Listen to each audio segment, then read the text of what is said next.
There is a curse. I call it the traveler's curse. Traveling somewhere new brings something into your life that's amazing. It opens your mind in a way that nothing else can, and it's a priceless experience. But it also comes with a curse, because no matter where you go, you're always going to miss something from the places that you left behind.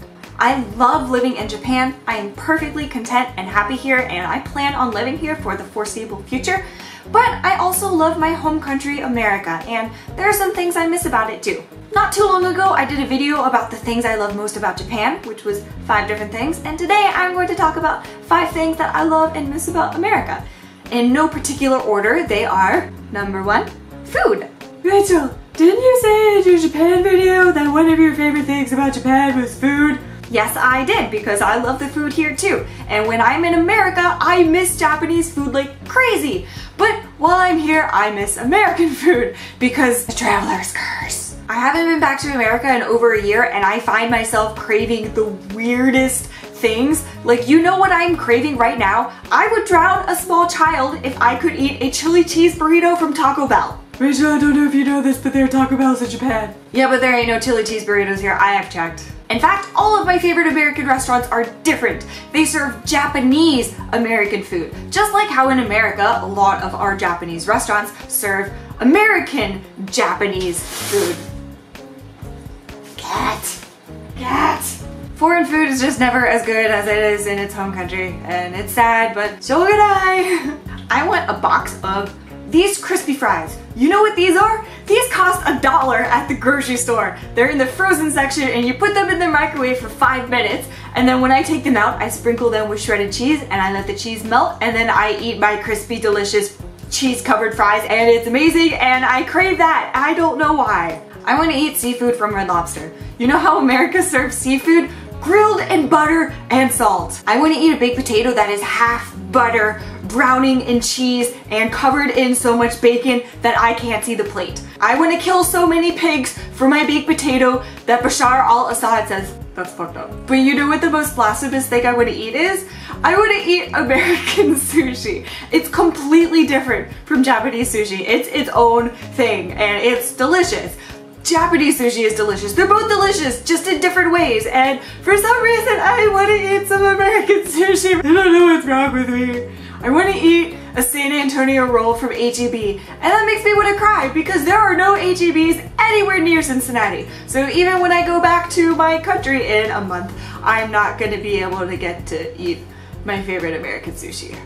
And that makes me very sad. The traveler's curse. Anyway, we're going back to America in a month, and I'm going to eat so much food. I'm going to upload a picture every single day to Instagram, and I'm going to gain 15 pounds, and I can't wait. Number 2, vast swaths of nature. I'm not a city person. I'm kind of like a hippie forest tree person. If I could live in a tree house, I totally would. Me and June both prefer rural Japan to the cities here, and I miss the vast nature that we have in America. After all of the places that I've been to, I appreciate my hometown of Cincinnati more than I used to when I was growing up, because now I realize how beautiful it actually is. When you're driving along the expressways, you're driving through forested valleys with trees and hills everywhere. And when you drive along residential roads, you have tall trees lining the street on both sides, and it's beautiful.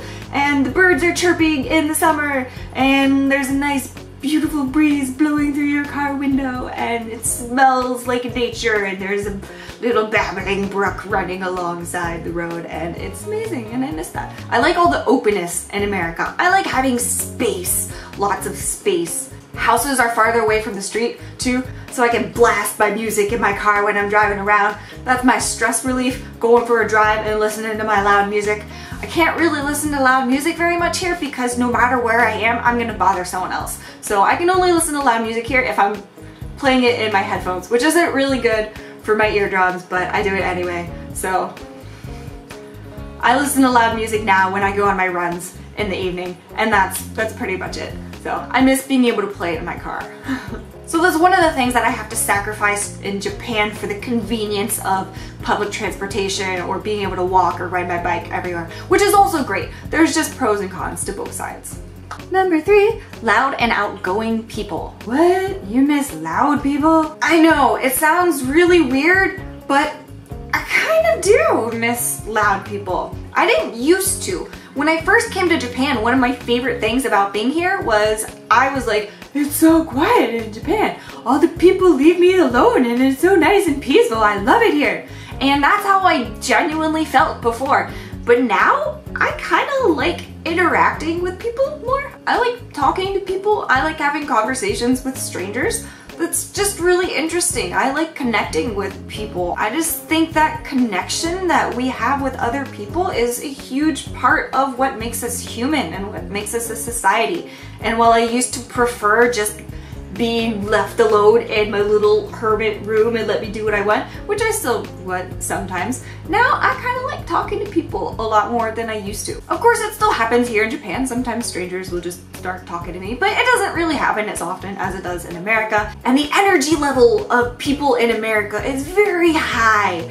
Japan is a country that is a little more subdued. You have your excited people here, of course, but I would say the average level of excitement in Japan is a lot lower than the level of excitement in America. And when that excitement is positive, it's really infectious. One of the biggest compliments that I see foreigners giving America all the time is they say that Americans are surprisingly friendly and warm and open and will just randomly start talking to them anywhere. And it's true, we do that in America. I know some of you cynical Americans watching this are like, people here are stupid, they're not friendly, what are you talking about? But actually, Americans are really friendly and we talk to strangers a lot. There are jerks too, of course, and jerks are more readily noticeable in America because they tend to be louder, so you could see them a lot more easily. But there are a lot of really great people in America, and I've interacted with a ton of amazing people, even strangers in America. For cheap stuff, America is freaking cheap. It's not that Japan is expensive, it's just that globally America is a really cheap country. Things are cheaper in America and they're bigger, so it's like things are double cheap in America. Granted, a lot of stuff is cheap for a reason, and one of those reasons tends to be the quality. I've noticed that a lot of things that are more expensive here in Japan are really good quality, so that is one plus side to buying things that are more expensive here. But there's plenty of stuff in America that's perfectly fine anyway, it's just cheap. And the variety of stuff that you can buy in America is pretty much limitless. Jude and I are taking 2 large empty suitcases back to America, which we are going to put inside 2 even larger empty suitcases so we can bring a ton of stuff back to Japan, and I'm super excited about it. We can show you guys what we bring back if you're interested in seeing what kind of stuff is a little more difficult or more expensive to get here in Japan. Number 5, my family! Of course, my family! I miss my family a lot. I really like my family. My family is awesome. We have a really unique sense of humor. It's called ruthlessly make fun of each other's insecurities until someone gets upset, because it's hilarious, and I miss that. That's probably the hardest thing for me living here, is I don't like being so far away from my family. I wish they were here with me, or I had a portal so I could just like walk through the portal into my mom's house and say, Mom, can you bake me a jello cake? And then play with the dogs and then come back through the portal into my safe and comfortable home here in Japan, where I can go out in public wearing short shorts, and then everything would be perfect. I wish I could take the best parts of all the places I've lived and put them on a giant tropical island where it's 80 degrees and sunny all day, every day, and it would be amazing, and I would be the happiest person in the world. Real talk though, I'm happy wherever I live. I think being happy with your environment has a lot to do with your mindset and how you react to negative things that happen. I'm an optimistic person. I think both Japan and America are great countries, and I think they're only getting better with time. I know I'm in the minority for people who think this way, but I do. And so I really like both places. Anyway, like I said, Jude and I are going back to America next month, and I get to see my family and eat lots of food, and I'm so excited. I'm curious what your guys' favorite parts of your home countries are, so please let me know down in the comments. I would love to read them. Thank you guys for watching, and I will see you later. Bye! Hi! Hi! Hi! It's sad. It makes... Oh, Jesus. Do you have to do this right now? Stop fucking getting in the way. Can you, like, cool your shit? You're going in the hallway. The cat has been banished. This happened on my first trip to Japan. So I was 17 years old. Didn't really speak Japanese. I had like not even the basics down. I knew a few words like ringo and orange. Like Your fruits. seriously, like it was bad. But we were shopping and the